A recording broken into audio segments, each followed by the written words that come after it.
Okay, today's lesson is on the HAAS Next Generation Control Panel. What we have right here, we have different sections of the control panel that I'm going to go over. We have an override section down here. What this does, you can override your feed rates. You can increase your feed rate. If you think it's necessary, you can decrease it. You can also increase and decrease your spindle as it's running. Okay? You also have rapid overrides down here. When you're in rapid mode, you can increase or decrease your rapid speeds. Okay? These, to me, are the most important buttons on the control. Okay? They could save your life or save the job.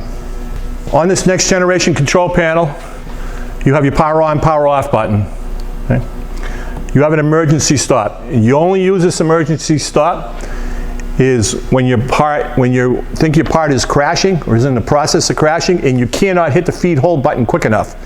Just hit this button right here. It powers everything down. It powers the spindle down. It powers all your X, Y, and Z travels. So this is very important. Only hit it if you're in a real emergency. If not, if you need to stop something, just hit your feed hold button down here. In this area right here, you have an edit button where you can actually edit your program. You hit that, you can actually edit the program that's up in the controller. If you want to run your program, you can go to memory and then hit your cycle start button. You can actually run your program. MDI stands for manual data input. Here, you can increase or decrease your RPMs. You can change tools. You can move the table to a certain distance that you would like. So that's what MDI stands for. Jog, or handle jog. You hit that, you hit any one of these buttons right here.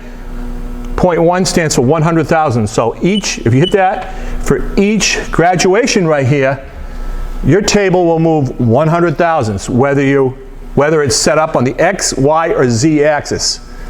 It'll go down to 1/10 of a thousandth. For this, you come up here and you can actually see it moves in 1/10 of a thousandth. Now a human hair is 3/1000ths of an inch.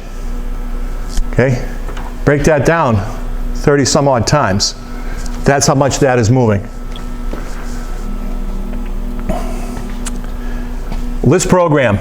If you want to call up a program, if you want to save a program, these are the buttons. If you want to erase a program, these are the buttons right here to do that. Zero return. If you hit zero return, you hit all. Your axes will go home, what we call going home. Your Z will come up first, all the way up to the limit switch.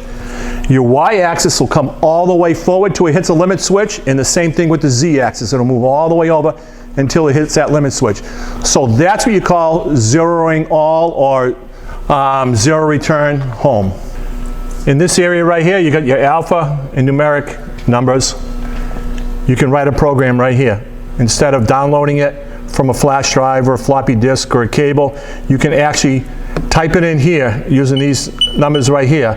It will list up in your memory up here. So you are capable of editing a program or writing a complete program, providing it's not too long.